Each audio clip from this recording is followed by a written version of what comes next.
Somo la Injili takatifu ilivyoandikwa na Marko, sura ya 5 aya ya 21 hadi 43. Yesu alipovuka kurudi ng'ambo katika kile chombo, wakamkusanyikia makutano mkuu, naye alikuwa kando ya bahari. Akaja mtu mmoja katika wakuu wa sinagogi, jina lake Yairo. Hata alipomuona akaanguka miguuni pake, akamsihi sana akisema, binti yangu mdogo yu katika kufa, na kuomba uje uweke mkono wako juu yake apate kupona na kuishi.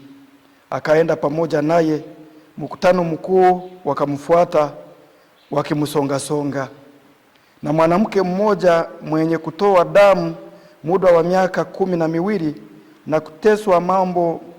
na kuteswa mambo mengi kwa mikono ya matibabu wengi, amegharimiwa vitu vyote alivyokuwa navyo, kusimfae hata kidogo, bali hali yake ilizidi kuwa mbaya. Aliposikia habari za Yesu, alipita katika mkutano kwa nyuma, akaligusa vazi lake, maana alisema, nikiyagusa mavazi yake tu nitapona. Mara chemichemi ya damu yake ikakauka, naye akafahamu mwilini mwake kwamba amepona msiba ule. Mara Yesu hali akifahamu nafsini mwake kwamba nguvu zimemtoka, akageuka kati ya mkutano akasema, ni nani aliyenigusa mavazi yangu? Wanafunzi wake wakamwambia, je, wauona mkutano unavyokusonga-songa, nawe wasema ni nani aliyenigusa? Akatazama pande zote ili amuone yule aliyetenda neno hilo. Na yule mwanamke akaingiwa na hofu na kutetemeka, akijua lililompata. Akaja akamwangukia, akamwambia ukweli yote. Akamwambia, binti, imani yako imekuponya, enenda zako kwa amani, uwe mzima, usiwe na msiba wako tena. Hata alipokuwa katika kunena, wakaja watu kutoka kwa yule mkuu wa sinagogi wakisema, binti yako amekwisha kufa, kwani kuzidi kumsumbua mwalimu? Lakini Yesu aliposikia lile neno likinenwa, akamwambia mkuu wa sinagogi, usiogope, amini tu. Wala hakumruhusu mtu afuatane naye ila Petro na Yohani na Yakobo nduguye. Wakafika nyumbani kwa yule mkuu wa sinagogi, akaona ghasia na watu wakilia, wakifanya maandamano makuu. Alipokwisha kuingia, akawaambia, mbona mnafanya ghasia na kulia? Kijana hakufa, bali amelala tu. Wakacheka sana.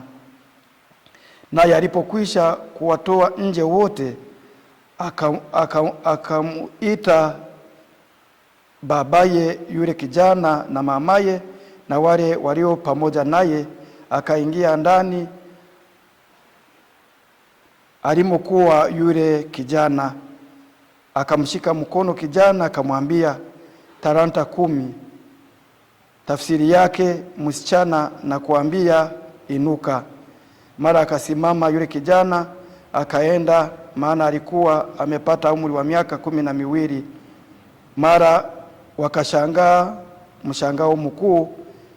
Akawaonya sana mtu asitoe habari ile, akawaamuru wampe chakula. Neno la Bwana. Ndugu zangu katika Kristo, baada ya dhambi ya Adamu na Eva tuliondolewa uhai. Kufa kulianza, lakini kwa ujio wa Bwana wetu Yesu Kristo anarudisha tena ule uzima mpya. Kwa huruma yake na kwa upendo wake akajifanya mtu, akaja kwetu, akateswa msalabani, akaangamiza mauti. Sasa Kristo hajisikii kusikia kwamba mtu anakufa. Kristo ni Bwana wa uzima. Amerudisha uzima wa mama huyu aliyekuwa anatokwa damu kwa miaka 12. Anaponya mtoto pia wa miaka 12, anamrudishia uhai. Kwa hiyo ndugu zangu katika Kristo, tunalolihitaji ni kwamba tusiogope tunapopatwa na misukosuko ya dunia, ndugu zetu wanapokufa au kupoteza vitu. Tusiogope, tuchukue lile neno kama alivyosema, msiogope. Bwana wetu Yesu Kristo anajua misiba yetu, anajua mahangaiko yetu, anazijua shida zetu.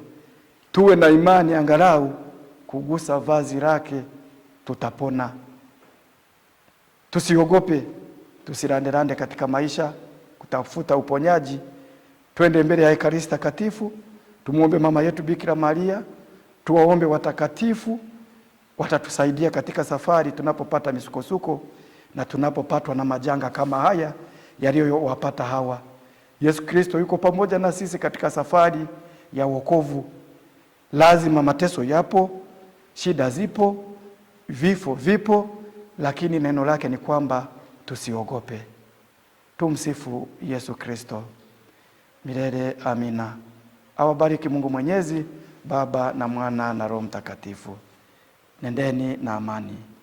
Tumshukuru Mungu.